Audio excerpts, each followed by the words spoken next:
ça va tremblement de terre. Quand Simba Géraldine t'as le côté non Simba Fali. Pour faire au-delà de toi qui n'a pas été na Kisasa. Oh.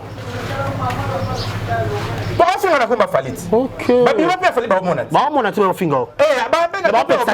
Mais tu vas tirer comme ça musique 12. Musique 12 voilà. Non, si je suis Géraldine, à l'intelligence, je suis sanitaire, déjà maîtrise, l'éducation. Il y a caméra, ils appellent éducation, ils appellent argumenter. Voilà. Mais un argument, on fan de la folie, on met les colos. Comprends? Voilà. Petit film là, il y a l'autre côté, c'est l'autre. Mais l'autre côté, alerte qui n'a quelque chose parce que n'a quelque chose ça moi ça fallait obligation sur le bassin numéro 1. La lobby déjà héritier. Ah OK. La lobby héritier dans alors on a tendance toi déjà. Tendance déjà là qui ça que je suis là Naba Spiritas. OK, tu es Spiritas. Nasa Spiritas. Ah OK. Je parle de l'artiste héritier Wata. OK. Je comprends. Dans moment déjà artiste là peut azala événement au monde entier zozela. OK. On va fanatique ne bazozela. Ba mélomane la bonne musique bazozela. Voilà. À quoi sert na que le goliam bon ya promotion mo oyo. Na pe na bi que na moment où produit na pe azana azape na événement na. OK. Faut na ça en sorte que l'événement est à la réussite. Voilà. Quand va voisin de nini. Attends que le que yo za penza professionnel ngo oyo ça là. Pour le la photo, le bel photo. Ah non, on croit que voilà. OK, sur ça. Et juste parce la position. OK. Attends amu ya bango pe na ko komate po italinga te. Langage ki bango batongo. O ba ça l'orchestre wana. Quand ça orchestre na ngo zo lobela on soutenir la zo pouvoir. Mais ça la team Wata, héritier Wata. Et je suis là avec les Spiritas. OK. Vous comprenez? Donc comme je suis là, je n'ai pas les droits. Exactement que ma personne à mon OK. Moi je travaille pas là-bas. OK. Tout le monde va s'amailler. Moi je ne peux pas tolérer de bêtises. OK. Parce que on fait les calamines, je fais ça ma bêtise. OK. Yoruba fille artiste musicien sur un mboka on se fait ça fallait pour. OK, voilà. Et puis fallait récompenser on a visa. La visa. Tout ça matérialiste. Tout ça non voilà. Pas réaliste. Réfléchis ça. OK. On comprend. Et puis tout ça va réaliste. Tout y est et l'on est dans la vie. OK. Yoruba a finga artiste nyonso pour na ko se fait ça fallait pour pas. Na bandeli bien. La zone maîtriser ma propos nanga. Répète, je maîtrise bien mes propos. Yoruba sepeli ça ali pour papa na finir artiste musicien. Si Fali n'était pas content ça, alors Apex Yoruba ça là. Ma finga. Et faire Yoruba ngara Yoruba. Et faire Yoruba abana ko finir artiste musicien nyonso pour na sepeli ça Fali pour être content de ça. Et apprécier nango ba visa. Des remerciements. Les acquis remerciements, il y a un robot pour Afingara héritier, Afingara Kofi Olomide, Afingara Ferregola. Moi, les acquis récompense, il y a un robot. Et alors, il y a un robot, la place où il y a un mur pour dénigrer l'artiste. Même l'artiste, on va un bureau, on a un orchestre, on a un dénigrer qu'il fallait pour pas et puis wall, pour banana bébé Tchandati na window.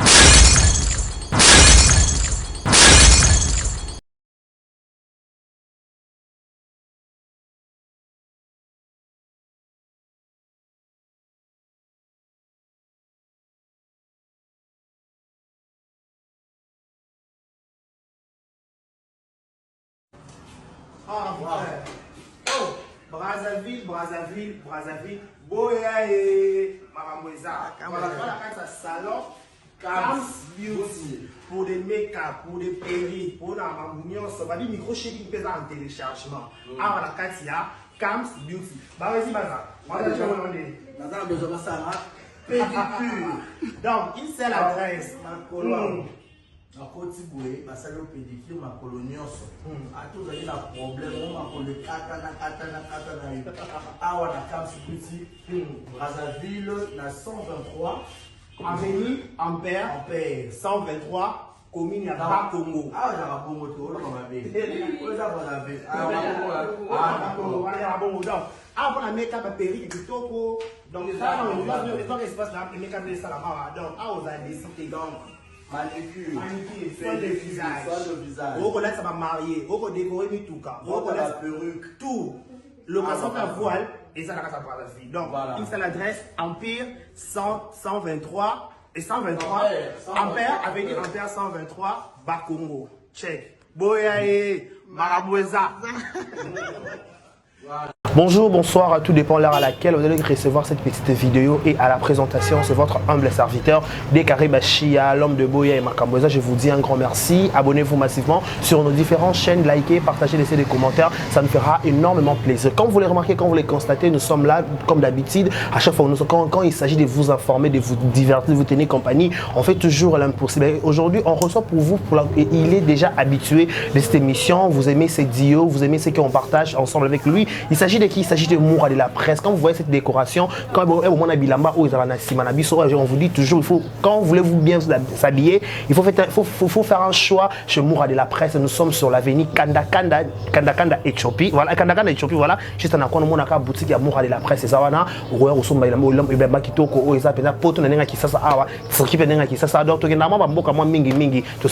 un grand merci à celui qui est derrière la caméra au nom de Olivier Ilonga. Il a simulé son image cadrage. Merci à tout votre abisso. Merci à vous. Si vous êtes d'accord avec moi, je demanderai à Olivier Ilonga de dire déjà bonjour et bienvenue à Moura de la presse. Bonjour, bonsoir. Voilà l'abisso de partout. Merci Nabino. Vous attirer attention envers Bisso. Voilà. À chaque moment ou à chaque instant. Nous allons pour analyser et puis pour nous donner des informations en temps réel. Donc je dis un grand merci à BBC Congo America. Je ne sais pas qui est pas ça. BBC Congo, je te vois bien sur WhatsApp. Qui est pas ça? Qui est pas ça avec toi?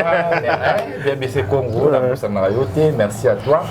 Merci à Edith, la patronne aux États-Unis. Un grand merci à Mimika et Belov. Merci à toi. Merci à toi, c'est voilà l'absolu partout. Il y a Myriam Ouédia Bastar, Nathalie Babela Cyprine. Donc, ainsi qu'elle va tenir, ça va brancher, scotché. Na Moura de la presse, 3 télévisions et puis na Vérité News officielle, na PCB en beauté. Donc, voilà, je pense directement à celle qu'on appelle un de ces 4 matins. On sera avec elle à Kinshasa. Il s'agit de qui? Il s'agit de la maman. Et lui, j'ai gaboué que 3 fois Star Baroki, Perroquet, bon, on y est ensemble.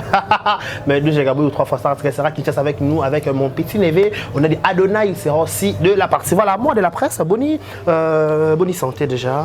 Santé déjà, l'obélarité, même Kolo, t'es vendu, c'est bon. N'a pas que la mafoute à plus de $100 décarré. Hé, Matalama, Nini, la salle au Nini. N'a pas que la mafoute à plus de $100, il faut respecter la décarré. Ah, il y a un savoir, ça. Au moins, tu as sa couleur, quoi, milky, voilà.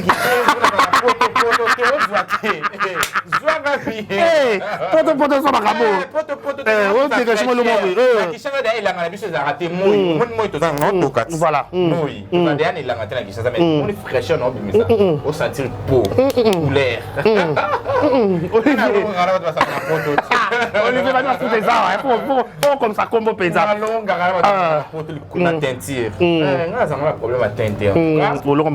La parole à plus de $100.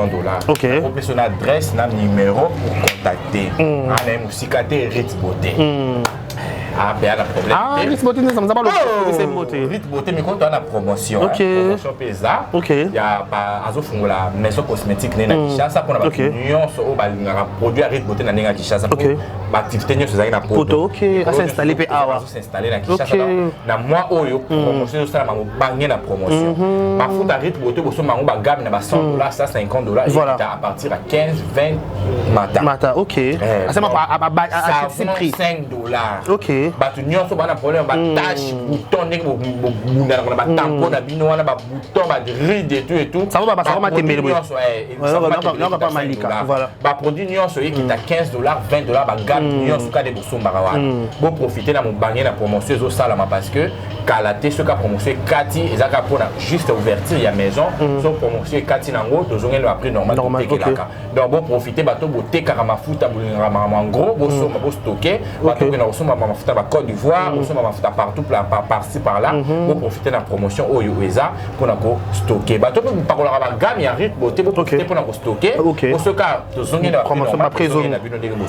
Voilà Moura de la presse lentement sûrement tout ça déjà j'ai au revoir tout ça na moi mon pour un concert à papa H et Ritz Watanabe tout rina tembe aux mois de septembre. Tout comme le niveau ni déjà habillé, soldat c'est ça les mika non nous préparatifs déjà de part et bien répéter ou ensemble nous avec le préparatif déjà. Encore là et encore un mois de tout août déjà concert na Katikati il y a septembre. OK. Puis ça le 20 voilà OK. OK voilà OK. Concert déjà donc tout le monde a 2 mois encore de plus. Ok, il y a promotion aussi. Il y a promotion. Ok. Bah, tout aussi, c'est un cas à la base somba. Bah, billet, ok. Bah, fanatique à la bonne musique, la musique à bien. Ok. Au bolinga, koyoka, bah, il y a des mino, bah, nzembo, bah, interpréter les mino, bah, bolinga. Ok. À l'époque, pour héritier est capable de tout. Ok. Déjà, tout le monde a une potentialité. Ok. Déjà, interpréter la musique, bah, nzembo, bah, dilo. Ok. Bah, nzembo, bah, ancien succès, on a fait toujours, peut-être au Léla. On a concert à Beta en vol. Ok. Na mona ki vidéo mo YouTube bima récemment ok partager en ligne na TikTok nze moment yeba ki na bité na bossa ni komba artiste ngo dem to kala pe kaka ok on comprend interpréter qui kitoko avec Olivier pour illustrer les bisons na yoka a interpréter qui kitoko sentir la pesa qui même là feeling de Lukambo ngo ya muto sentir que a comme ici ba ta place ngo voilà so oyo ba voix wana e manka bino ok voilà à ne pas manquer pour avons le 21 septembre l'artiste a sur le public là c'est communiqué là bino boza fanatique na voilà beaucoup senga ba nzembo bino boza nango besoin l'artiste a ko ça la plaisir na bino fanatique na bino ne bo toni c'est sikawa bino ne bo ça la que sikawa et ça la rempli et ta histoire et comme histoire etika dans la scène musicale de Paris voilà matato qui ta histoire etika la to koma yango ok to beta yango na marché que c'était le 21 septembre l'artiste congolais premier congolais de Kinshasa voilà. et Tewata où la salle qui Saluane la reconnu et Malobele donc venez mais le 21 septembre Boya et Belé pour continuer à consommer billet billetterie est toujours ouvert voilà si vous avez besoin de billetterie beaucoup continuer à communauté na biso ya chaîne voilà ce qu'on raté on a commis la ngata WhatsApp ok continue de lire billetterie consommer billet na yo ok. Pourtant, il y a les 21 ans, et ça juste pour tout yoka artiste l'artiste chante. L'artiste chante. Moyemba azoyemba. Na lingala. Moyembi azoyemba. Voilà. Ana banzembo na déjà pour biso tunyo sotolinga. Ba BM surtout. Ça me prépare. L'artiste a un devoir révéler fois ça là. Des fois on est ça non quoi robana non banzembo nete. Voilà. Quand bande la biso non banzembo, il y a place ya outé là, wenge musique maison mère. OK. Banzembo kitoko, ba confession intime, banzembo de belé, ba loin de toi. Nazoko kana. Banzembo zembele. Ah bon voilà la biso. Banzembo zembele l'artiste fois yemba surtout le mois avant artiste bande la biso na 3 albums na yo à de toute sa carrière il faut abattre la biso moi archive ya ba mikolo ya ba ene otolinga toujours penza toujours boala abattre biso monde mo Kester abattre biso monde mandi Pepe Kale moi papa Lutumba qui peut pas bloc wana tu sais pas vie maman touché papa chéri pas confier le midi abattre son public papa Wemba abattre bloc wana on artiste mais moi artiste complet H majesté styliste c'est l'artiste complet vous comprenez artiste complet oui c'est un artiste complet comment ça complet Azan est compétence Azan a compétence comprendre je comprends je suis là Oyemba Azan capable de tout Azan capable de imiter ba aîné malgré qu'on a 100% ba monter mais à imiter na ndenge ya bien to sentir que abeti alongwe loko voilà à ce qui est quoi non on a plaisir il y a communication artiste à ça envers biso voilà devoir na biso voilà surtout ça devoir na biso ba fanatique et ko somba billet quand je dis ba fanatique tout ça ba fanatique est belé voilà il y a plusieurs musiciens qui ne peuvent pas citer les noms pour ça voilà songolo pakala voilà vous comprenez comment ça passer tozana ba artiste belé il s'agit des fanatiques de Papa Wemba jusqu'à là bazala kaka pour mon local et tout monde ba festival comme tikala bayaka donc c'est-à-dire ba fanatique de Papa Wemba même ba na poto ba uta bayaka voilà tozana ba fanatique ba King Kester et Meya tozana ba fanatique ba Papa Tumba ba fanatique ba Madilu ba Pepe Kale bosa kala bolinga ba musique ya ba nostalgie ya kala voilà puis tozana ba fanatique ya Chacho on est ba Kofi ya kala ba Kofi ya kala yo mta Chacho yo ka kala yo kaplo kala nga za mtakala yo na lengi sana pa mbando nga na mutu mabeti nga na triangle ya ça peut mbando lengi okotuna aussi bien que la première attention bouger quand ça attention moi je sais les duos et les trios et les triangles nga na comme resta banaza na lobé le côté na bouger ka boy bana comprendre que ma beza la kimisi nga na kimisi bamba tozo ka ngamba za bakasi to bana bana wote Voilà, pour dire en gros, bosso ma billet la famille pour que l'artiste ça la bien, apprécier bien, à ça il y a sur ma camo n'engé toujours lingué. Voilà. À ça il y a sur spectacle n'engé toujours lingué là. En tout cas tout ça la satisfait parce que tout le monde qui est artiste est belé, les gars qui n'est si quand on va fait dans mon long, la plupart paye va commentaire tout le monde qui est normal kaka. Belé vous qui paye satisfait. Voilà. Alors artiste paye à peu temps un peu va commentaire. Voilà. Pour que l'artiste ça la mieux, il faut attendre un peu va commentaire ba ninga. Voilà. Ba rata qui peut améliorer tout ça. Ba ninga quoi améliorer. Voilà. Alors c'est le moment où on va bien à bien pour pour rater occasion événement parce que vous allez événement écouter la histoire. Voilà. Donc matabo qui t'a événement écouter la histoire. Voilà. Mais moi en fait tout comme ça si j'ai même question moi la curiosité. Moi fréquent à Kinshasa, musicien va viser moi ndambu à supposer peut-être ba musicien va taper ba visa est-ce que peut-être ça capable de remettre sur acoustique avec tout bandit dans sous forme acoustique. Déjà côté wana to ko lobelango te c'est impossible voilà. Impossible pourquoi? OK. Artiste c'est musu bazwa qui ba problème wana ambassade plusieurs années ba qui daté déplacé là-bas au Calibanda. Voilà, je comprends dans pays d'Afrique. Vous comprenez? Voilà, je comprends. Il y a un bazoli ba problème wana. Orchestre héritier et déplacé à chaque instant, à chaque moment. Base en publicité boy et base en clip boy. Sur pas que sont la poto orchestre mumeke. Voilà. Sur pas que les studios la poto orchestre mumeke. Déjà parce que un problème wana te mundela et bon bata clinétique. Voilà. Ambassade même qui va kenda ça quand il bazon. Bon ça déjà un problème wana te wan ko to le belango te parce que est concerné biso te besoin ambassade. OK. To yeba qui va passer visa ko to voilà. OK. On est très musala ya orchestre pour ça musala. Même vite fait. Déjà orchestre ça va faut vivre na relevé bancaire. OK, surtout ça. Entreprise so ça entreprise no sali pour ça il a relevé mon robot. Voyez na yo peso ba na besoin pour se déplacer on a la facilité à livrer ba visa. OK, surtout ba relevé bancaire c'est très important. Ba raté yango wana. Pour ça na relevé costaud. Même la team mais ça na relevé costaud na élevé peut-être élevé OK so ba commis devant ba ko se défendre bien. OK. Donc voilà. Voilà tout ça c'est pour la témoin d'après tout le monde a isolé calendrier mais sûrement to kota na mois de août ça date mon papa Hervé Ferregola ache bache festival bino ezana histoire te festigola na festigo to mona ki babenga ki ba conférence de presse salama ki to mona ki absence amour de la presse qui contacté te topé c'était dit à quoi to ba ki bébé ba pour juste ba ki bébé ba c'est ba contrat pour la relever la promotion aux qui informé que comment déjà héritier ah OK la lobby héritier dans ça alors ça on a tendance to déjà tendance déjà la qui ça que je suis là na ba spiritas. OK tu es spiritas Naza spiritas. Ah OK je parle de l'artiste héritier Wata. OK je comprends déjà artiste là pe azana événement au monde entier zozela. OK ba fanatique ne bazozela ba mélomane la bonne musique bazozela. Voilà. À quoi sert na que le koliam bongo ya promotion mo oyo na pe na bi que na moment où produit na pe azana azape na événement na. OK. Faut na ça en sorte que événement ni la réussir. Voilà. Ba voisin de nini. Attends ko ba que yo za ba penza professionnel ngo oyo sala. O le koto le bel koto. Ah non on croit que voilà. OK, c'est ça. Et tout ça parce que la position. OK. Attends amu ya bango pe na ko ko mate po ça n'engage qui bango batongo au bassin orchestre wana na ça orchestre na on zo lobela on tenir na zo pouvoir mais ça la team Wata héritier Wata et je suis là avec les spiritas vous comprenez donc comme je suis là je n'ai pas les droits et ça que va pesinga mon OK après va pesinga ndeni moi je travaille pas là-bas OK des fanatiques. OK.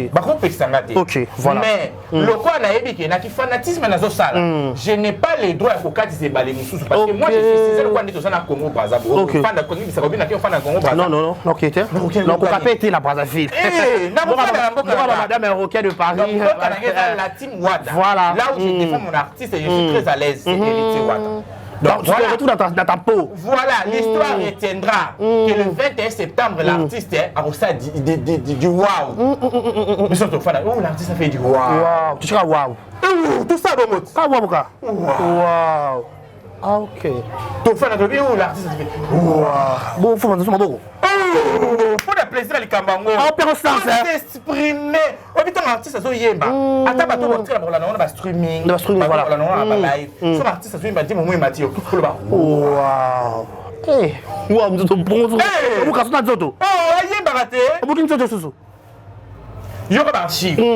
Je ne suis pas ton premier amour, mais ton seul amour. Différence et Yangoana. Mon gars, bolingo mingi, mon gars, bolingo. Ah, cop noir. Je suis amoureux. Ah, donc on peut ça dans la position, moi, ok, il a fait tigo les athées pour nous, donc on s'apprend ça. Non, je suis là avec héritier, donc Naza Penda na taille que maman va faire tigo là, Naza Penda, Naza événement là, où il y a le 21 septembre. Donc on peut se servir de se mettre à la fois, on a des fois des fâtés. Non, ça, on même Nzaba le beau-art, pioté, monté, à Kosandayo. On ne peut pas servir des maîtres à la fois. C'est biblique. C'est biblique et tous ce sont des leaders. On a un leader, pas un leader. Comment on a servi des leaders? C'est impossible. Voilà, tout clore si je peux te compter ma surtout question de Soukaka Moura vite fait en tant qu'analyste, en tant que youtubeur, en tant que comment le comportement il y a eu robot face à Fally Ipupa. Est-ce que tu dois tirer tout sous confiance pour bengue pembe naïe question vite fait Kamura. Comment on a sorti médiatique il y a eu robot.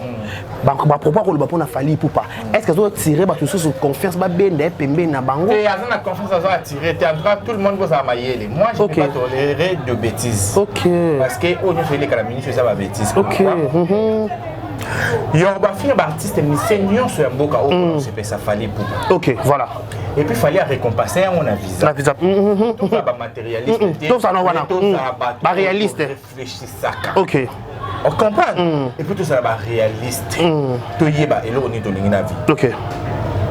Yorobo a finga artiste nyonso pour na ko se fait ça Fally Ipupa. Na bandeli bien. La zone maîtriser ma propos nanga. Répète, je maîtrise bien mes propos. Yorobo a sepeli ça Fally Ipupa pour na finir artiste musicien. Si Fally n'était pas content ça, alors Apex Yorobo a ça là. Ma finga. Et faire Yoro ngara Yorobo. Et faire Yorobo abana ko finir artiste musicien nyonso pour na se fait ça Fally Ipupa était content de ça. Et apprécier nango ba visa. Des remerciements. Les acquis remerciements, il y a un robot pour Afingara héritier, Afingara Kofi Olomide, Afingara Ferregola. Moi, les acquis récompense, il y a un robot. Et alors, il y a un robot, la place où il y a un mieux pour dénigrer l'artiste. Même l'artiste, on va un bureau, on a un orchestre, on a un dénigrer qu'il fallait pour un prix World, pour un bébé Tchandatina Wendo. À l'équipe de Missen, on va checker China World. Mais ma numéro 1, qui va de l'autre côté, c'est fallait qu'il y ait au terre et au. Vous comprenez? Tout. Nyon soyende. Déjà, tant que ça, on peut dénigrer l'artiste, on a la capacité, la potentialité de l'artiste. Voilà, c'est tout ça. Et alors, nous sommes dit que l'artiste est aussi de défendre la base de l'autre côté, mais nous beaucoup plus bien dans et l'autre. Et puis, nous avons ça une facilité, on peut se donner visa pour vous finir l'artiste. Et les loyaux m'a béni nous quoi apprendre, mais expliquer ce que l'artiste a dans sa main, mais ce qu'on dit maillot. Ton dimoté. Ton dimoté la poignée. Donc, Azama B, to boité. To que non normal. La côté c'est normal. Azama B to boité. Mais dans le moment où il découvert que l'artiste a dans sa main, il y a sur la télévision pour dénoncer. Pourquoi? Aux élus basa logo lam. Pour expliquer ce que comme la photo. Lui ça fait tout le monde que l'artiste a dans sa main. Mais dans ma B d'ailleurs a payé au visa pour finir la keba. À récompenser. Donc le monde est dans la cacha ma B to que Azam à récompenser. Bon il n'a pas d'ailleurs finir là. Boit. Ok, bonne. Naye Yerobo. Oh, Yerobo, bon ya. Ok. On comprend? Déjà, Yerobo va récompenser un visa. Pour que ce soit au yeux de tout le monde, l'artiste est plus mauvais. Pourquoi? Parce que l'artiste est mon sous-sous. Il va l'autre côté, puis ça vale. C'est déjà mauvaise foi. Mauvaise foi, voilà. Il y a pas fini le banning on va l'équilibrer. Mais na qui mauvaise foi na qui monter mama bela a sali a facilité yo okoma mutu lelo. Ba peso visa na facilité so ba 5 ans. OK na kwenda vuduka grâce na ye. Biso déjà to chia zamu malamu kwa parce que msolo sala qui ma finga malgré ça ko rabaisser artiste msolo to se fait na honte mais yo ça qui a déjà. Yo on peut pas récompenser les. Quoi expliquer biso ma bé artiste na point. Na point. Nga baka point ya mabe artiste wana pour nga pena zo avali na finga et pour to comme na complicité na Yerobo. OK, a expliquer yo point nini point o ya zo finga la artiste wa des point nini pour ça ngote yebisa nga ko sala ngote pour ko se pesa monter mérité parce que héritier za zo baté héritier c'est intellectuel et puis oh écoute mutu asali bola ma PC de visa 5 ans aya fingi et bon nga na ko PC M soit te l'autre côté akolobela nga nini o e ko sala ke le pas finga nga obanga ni de même na artiste au batikali pourtant yo bien c'est na spirituel pardon héritier héritier moni au senga pardon mais ozaki na ngam moko okutu basalo bolam po biso so to moni basalo OK bolam voilà tant yo na ngam nanga o ya pe o défendre nga po ngo finga pe kuna OK parce que ceux qui ont na facilité au finga place basalo bolam OK et bongo place oyo am so ba peso 1 kuna ba pesa que 20 po baluka na minute po finga place ba pesa ko 1 bang ozangoni ezangelo monter alors les artistes boza la mayele boza la mayele bon mama sentiment surtout ça sentiment to boy parce que bato ba koyala ba commentaire mura yo boyo ngade tingana est victime boko yebisa bola moi est victime pas na ngeza ba bonne relation ba est victime belé déclarer tout ça bien tout ça normal quoi j'ai fait mon travail j'ai le droit de défendre qui je vais qui tu fais oh nana lingi nana doit défendre parce que la sina contre la montouté ça dépend de moi OK nana bola moi est victime à l'époque tu as warrior tu n'as pas warrior j'ai fait mon travail OK vous avez pas bonne relation je faisais mon travail au moment où j'étais avec les warriors j'étais aussi avec héritier OK vous pouvez distinguer ma camoute je faisais mon travail quand c'était l'actualité des Fally je disais des Fally quand c'était l'actualité des Ferry je disais des Ferry maintenant c'est l'actualité des héritiers maintenant c'est l'actualité des héritiers on est là et maintenant c'est l'actualité des héritiers non seulement l'actualité et puis la paix sur opposition on peut la musique commune comme ma position la paix sur opposition OK pour que n'a pas l'hypocrite pour au-delà de tout j'aimais héritier tu le mets je le mets depuis longtemps depuis longtemps moi je suis fanatique de héritier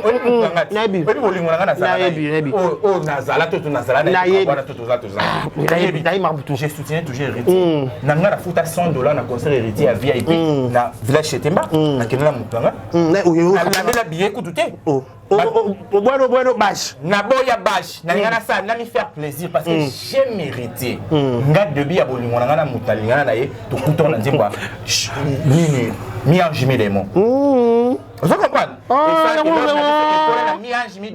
et ça là nga ke na linga so héritier plus makasi on se fait na bolingo na kabona moto to zakana ina ko banze héritier je plaire nabi comme tapinzoli na ko consoler nga na banze mo na linga na moto na zakana ye na tapinzoli nabi comme tapinzoli donc pour dire que j'aime déjà héritier elle a dit qu'il fallait manger les sangana bolingo te asolo et ça pété ça oui na polémique te ça polémique na bolingo na banze o sala ke na yoka mo héritier OK voilà donc pour dire que Yerobo aza déjà mabe oke ba artiste ba ko ya yamba yete yo ti ko finga fali pour s'appeler ça ba artiste oyo fingi pardon muto yamba aza ti pour amoni oza mwana mabe et mabe très dangereux mo bala zaté bongo pété doit ko ya ko belo na communauté parce que bino de bobe bisela batu makambo ben oui bino de bobe bisela makambo esa ki batu ba ko ba batu comment yo zaki na artiste wana elvela comment yo zaki na artiste wana comment ozaki na artiste wana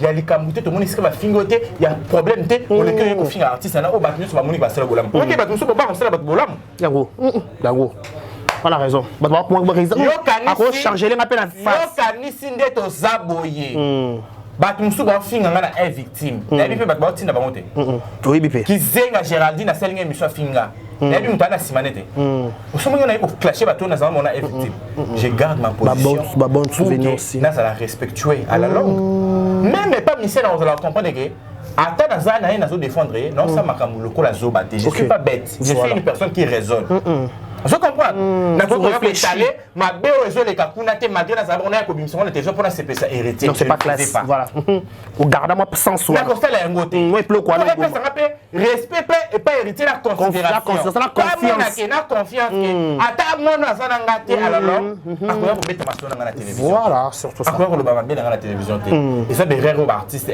baba yoro bobazo ça bozo bébé c'est va dire msunzela artiste on a besoin ça bola moi talika erreur yorobazo ça pour eza musique musique eza na 12 ezali musique eza na 12 eza pe fond mon terrain glissant faut yeba ko gérer yango pour ça la maîtriser la place wana na terrain ngo pour maîtriser terrain pour terrain pe respecter la glissant terrain ngo terrain glissant na kolia no lelo mena tini mutulo ba fingo pour la musique voilà musique Géraldine ofinga na yebi mtatindi oui yebi mtaya simana na yona na tangate mais nana temps wana te oh c'est au fond par rapport que naza na temps wana te ngaso na bina ko régler Géraldine ay lo côté pa nga biso YouTube tout ça oseya babanda ça tremblement de terre oh comprends Simba Géraldine ta c'est le côté non Simba Fali pour faire il y a des toques na mutu pas été na kisasa oh pas faire na komba Fali OK ba bi ba Fali ba mona tu vas fingo ba ben ba mais tu vas tirer pour ça musique 12 voilà.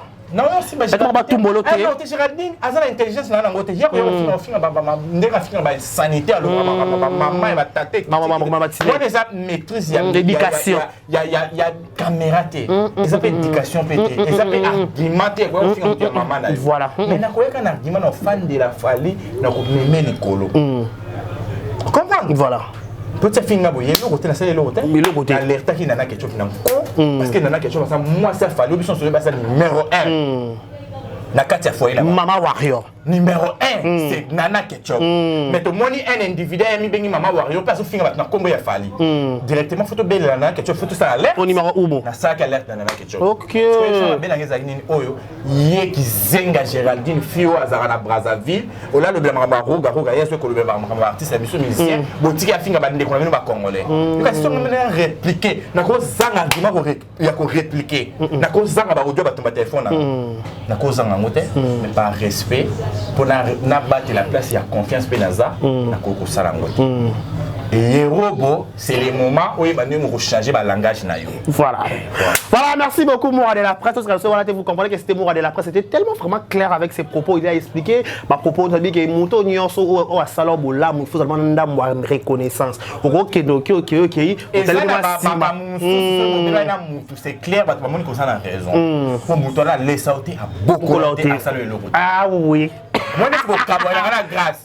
J'ai tout à fait raison. Ok. Grâce à tout le côté, on a le même point d'égalité. Surtout, il y a un voyage, on fout un billet dans mon propre argent.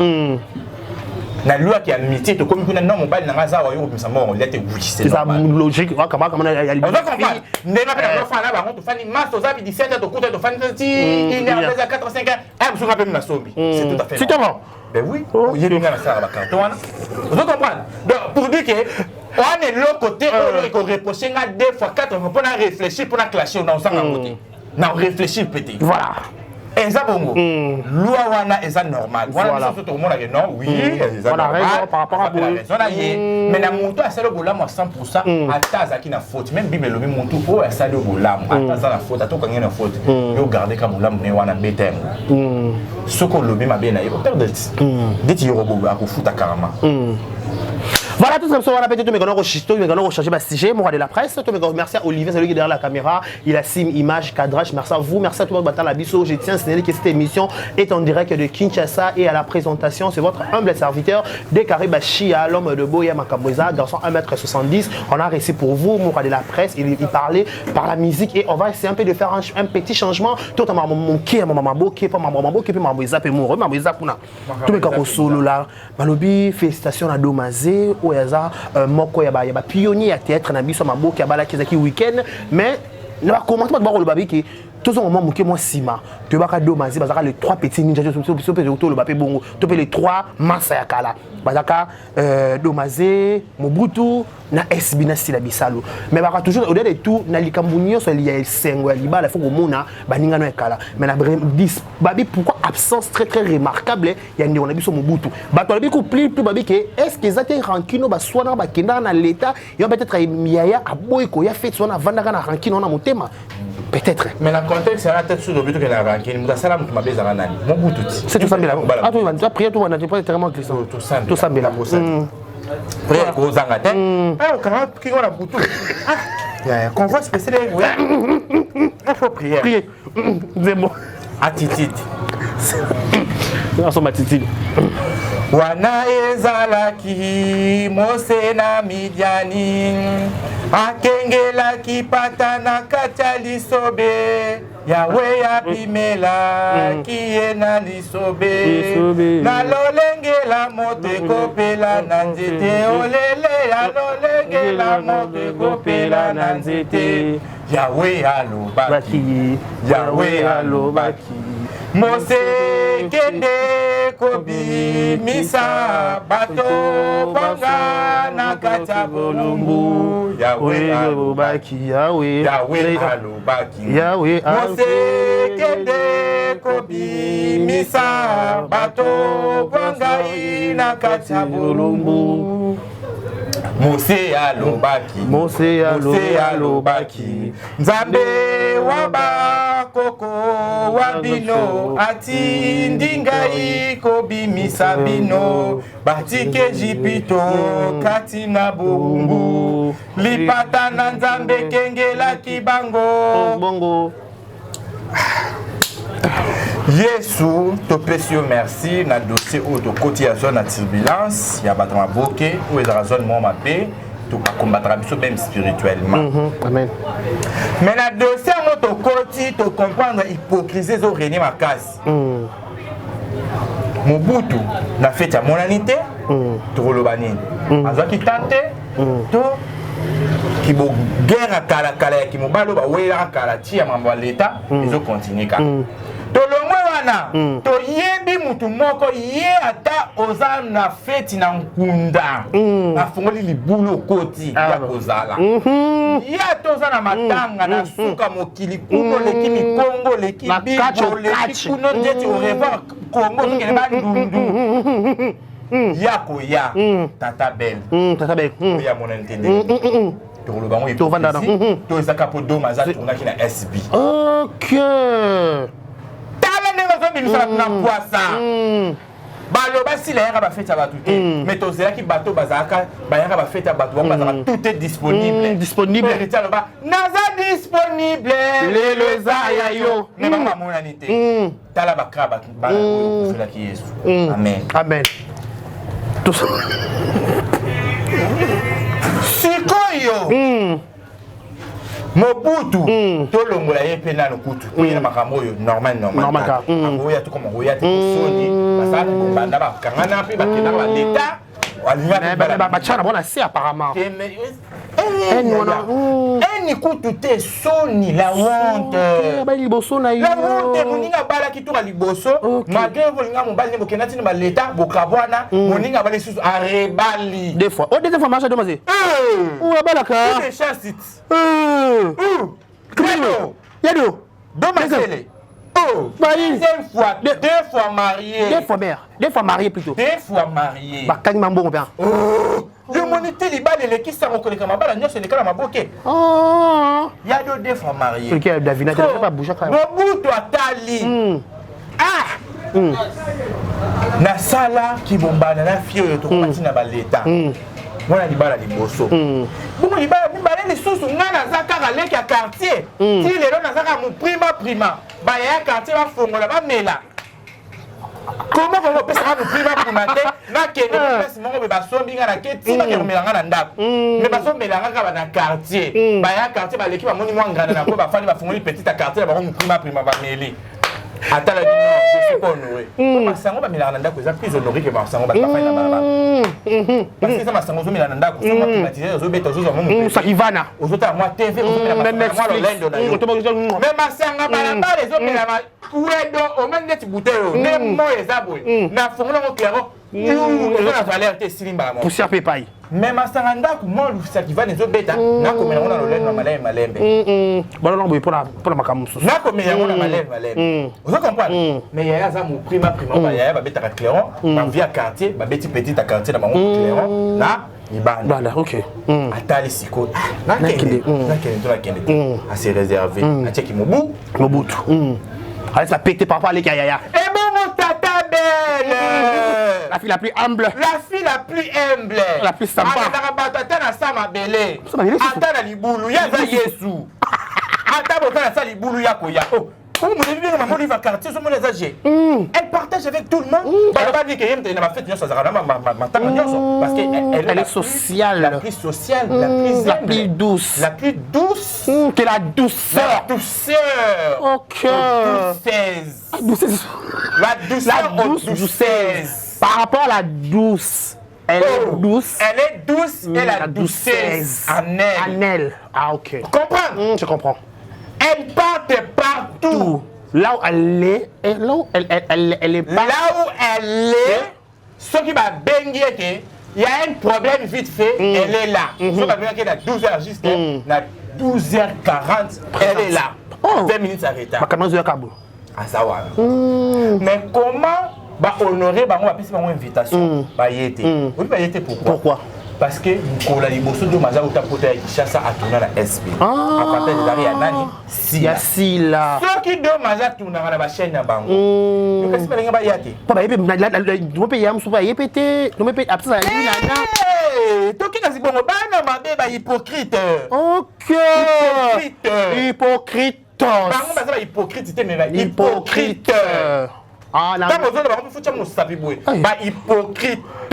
Hypocrite. Hypocritaria. Hypocritos. En anglais.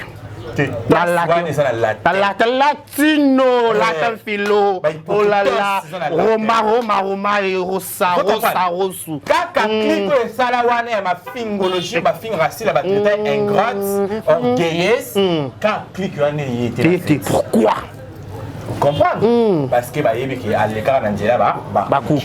Ce qui est un avantage, c'est l'écart par la bango. Balinga ba soupa na bango nyonso na pe ba tina uniforme, ba longi, ba beti lolo a longi na ye. Mon ba sundeli ya Karine pas la charge. C'est ba Karine pas la vie que yé azane pour rien, pas azane pour rien. Ba sundeli ka charge ya ba famille nyonso ezaki wana. Babi yenda babi ba Karine pas la koti. Pas mu abimi mukolo na kati ya makamwana nyonso, pas abimi lokola leader. C'est Karine pas là. Pour ba ta famille bota bazalaki, mais maman na bazalaki te.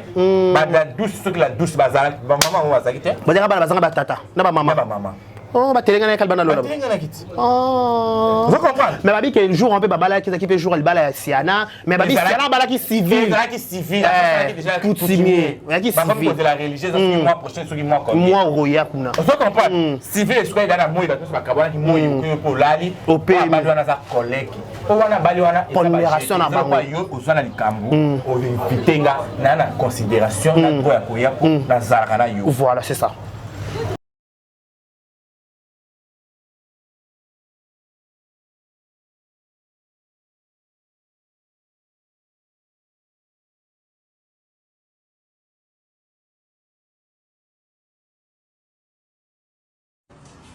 Ah, oh, Brazzaville. Boya et Maramboisa. Voilà, la salon. Cam's Beauty. Pour des make-up, pour des péris, pour la mamouillon, ça va dire micro-shading pèse en téléchargement. Ah, voilà, Katia, Cam's Beauty. Bah, vas-y, Baza. Baza, besoin de ça, pédicure. Donc, une seule adresse.